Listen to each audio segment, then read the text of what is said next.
ukareka kundakarira ko nkwinginze kuzi ko ari wo muntu wenyine mfite unyumva hano ndetse na mama wawe nkaba mbona ushaka kunkuraho amaboko wambabarira ukareka kumfatanya n'agahinda mfite.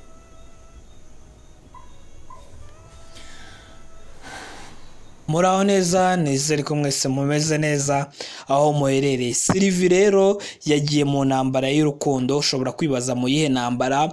Yatangiye gukunda umugabo cyangwa se musaza wa Iribagiza. Rero yatangiye kubwira Cyusa ngo nabibwire mama we yuko yatangiye kumukunda, yaramukunze. Rero kuba yaramukunze ari gusaba ubufasha Cyusa, ari gusaba ubufasha Iribagiza ngo abo babiri kubera bashobora kuba bisanzura kuri uriya musaza Iribagiza, bashobora kuba bavugana nawe. None Cyusa kubera ari n'umuhungu biroroshye cyane wenda kazagenda akamunyuraho. Gusa Cyusa afite ubwoba bw'uko Sylvie ashobora kuba amukunda ariko uriya musaza wa Iribagiza we atamukunda. Ibyo ngibyo rero bikaba byatuma Sylvie azababarira muri uru rukundo.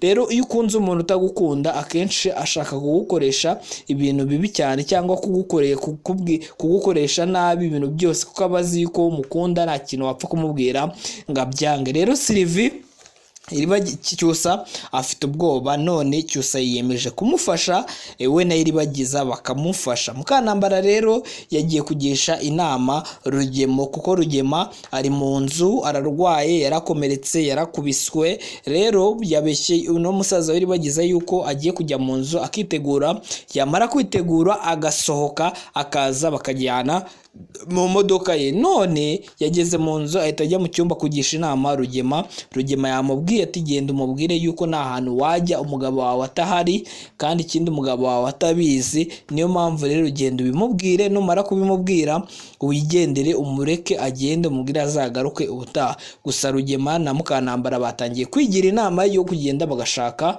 igituro kiri aho ngaho kidafite fromire, barangiza bakagifata bakagishyiraho indabo, bakagishyiraho amafoto y'Iribagiza kirakana, bamara kubishyiraho bakagurira abantu baho ngaho ku irimbi, bakaba bazabeshye yuko uwo nguwo ari Iribagiza. Ahubwo Fabiola yari yabahaye igitekerezo, arababwira ngo ashobora kubera uri ari umupolisi, ashobora kubabwira ngo reka dukureho imva. Namara kuvuga ngo reka dukureho imva, bikaba byatuma asangana umukecuru cyangwa n'umusaza cyangwa n'undi muntu, noneho bikaba byatuma atagira ngo ni Iribagiza, noneho akaba yabafata. Ibyo ngibyo bishobora kubaviramo gufungwa, gufatwa muri sosiyete nk'abantu b'abanyabinyoma, gufatwa nk'abantu b'ibitangaza, kuko ibyo cyaba ari igitangaza cyo kubeshya, bafatwa nk'abantu b'ababeshyi, bigatuma uriya musaza Iribagiza bundi bushuti yongera kubagiraho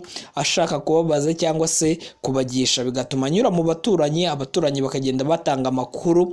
Bamara kugenda batanga amakuru bikaza kurangira Rugema amenyekanye na Mukantambara akamenyekana. Kandi murabizi abanzi babo Kanyana ndetse na mama Kanyana bari mu nzu. Gusa Rugema yiyemeje kwica umuntu wese uzi ko ari umwanzi we, kwica buri muntu wese uzi ko yagizemo uruhare kugira ngo abe yashimutwa, abe yakomeretswa bene kariya kageni.